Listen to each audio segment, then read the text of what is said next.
कार्तिक महात्म पंचम अध्याय।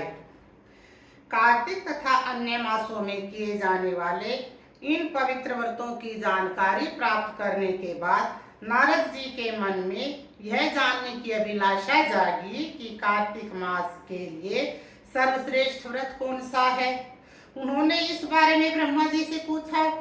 ब्रह्मा जी ने उत्तम में कहा, हे पुत्र, अब मैं तुम्हें उस परम गोपनीय और अटल फलदायी व्रत के बारे में बताता हूँ जो सुख, सौभाग्य और मोक्ष के साथ स्त्रियों को अटल सुहाग भी देता है। परम पवित्र और पापनाशक इस नक्त व्रत को विधिवत करने से सौभाग्यवती स्त्रियां मनवांछित फल पाती हैं। इसलिए यह नक्त व्रत सौभाग्यवती स्त्रियों को अवश्य करना चाहिए। इस व्रत की इतनी महत्ता सुनकर नारद जी के हृदय में इसके विधि विधान को जानने की अभिलाषा जागृत हुई। नारद जी की जिज्ञासा शांत करते हुए ब्रह्मा जी मुस्कुराकर कहने लगे कि हे वत्स, यह अति गोपनीय और देव दुर्लभ व्रत है। परंतु तुम्हारे स्नेह और लोक कल्याण की भावना से कार्तिक मास के इस विशिष्ट व्रत के बारे में बतलाता हूँ। व्रत करने वाला आश्विन शुक्ल पूर्णिमासी को प्रातः काल उठकर शौच आदि से निवृत्त होकर दंत मंजन करे। इसके बाद 2 नदियों के संगम नदी, सरोवर, कुंड अथवा कुएं पर या घर में ही स्नान करे।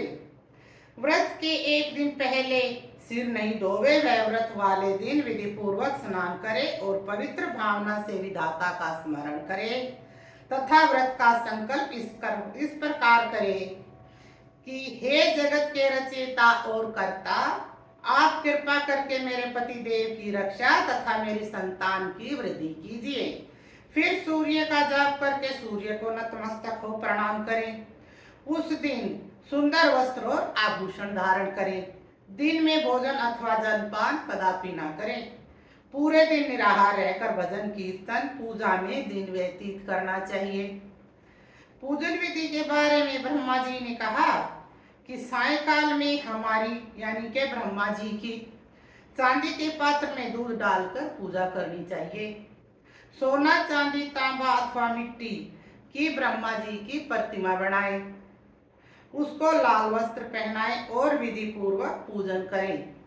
चांदी के पात्र में रखे हुए दूध को सोने की मथनी से मथें। साथ ही यह प्रार्थना करें कि हे ब्रह्मा जी, मुझे भोग आदि के लिए गो प्रदान करने की मेरी और संपत्ति की वृद्धि कीजिए। मेरे पति देव को धन धान्य से युक्त और चिरायु कीजिए और बहुत से दास दासियां प्रदान कीजिए। इसके पश्चात ब्राह्मण को भोजन करावे और अपने कुल के वृद्ध और वृद्धाओं को बहुत स्वादिष्ट पकवान खिलाकर उनकी आत्मा की तृप्ति करें। फिर तारों को देखकर स्वयं भी भोजन करें। यह आश्विन पूर्णमासी को किए जाने वाले ब्रह्मा जी के नक्त व्रत है। यह सब प्रकार से पापों का नाश करने वाला और समस्त कामनाओं को पूर्ण करने वाला तथा ज्ञानी मनुष्यों को मुक्ति प्रदान करने वाला व्रत है। भगवान जप तप तथा तीर्थ स्थान स्नान से उतने प्रसन्न नहीं होते जितने की व्रत करने से होते हैं। जो ब्रह्मा जी के आगे इस दिन कपूर जलाता है उसको बड़े वृक्षों और गौओं को दान करने का फल मिलता है तथा उसके कई कुल वैकुंठ में निवास करते हैं। जो केसर और कस्तूरी सहित कपूर अर्पण करता है उसके कई वंश ब्रह्मलोक को प्राप्त होते हैं। जो स्त्री उस दिन वस्त्र दान करती है वह कपड़े के सूत्रों की लड़ियों के बराबर करोड़ वर्ष वैकुंठ में वास करती है। जो गहने दान करता है उसको ब्रह्मलोक की प्राप्ति होती है।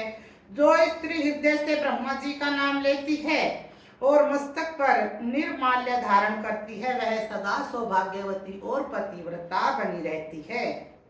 इस व्रतधारी को आश्विन शुक्ल पूर्णमासी को स्नान पूजन कर ब्राह्मणों को भोजन तथा वृद्ध जनों का पूजन करना चाहिए। सायकाल ब्रह्मा जी का पूजन कर प्रार्थना करें कि हे ब्रह्म विधाता, यह व्रत मैंने अपने निमित्त किया है, अतः इसमें किसी भी प्रकार की कोई कमी हो तो उसको आप स्वयं ही पूरा कर लें। ब्रह्मा जी ने यह भी कहा कि इस व्रत को करने की तो बात ही क्या, जो इस कथा को पढ़ता है उसे भी अश्वमेध यज्ञ का फल प्राप्त होता है। छठा अध्याय समाप्त।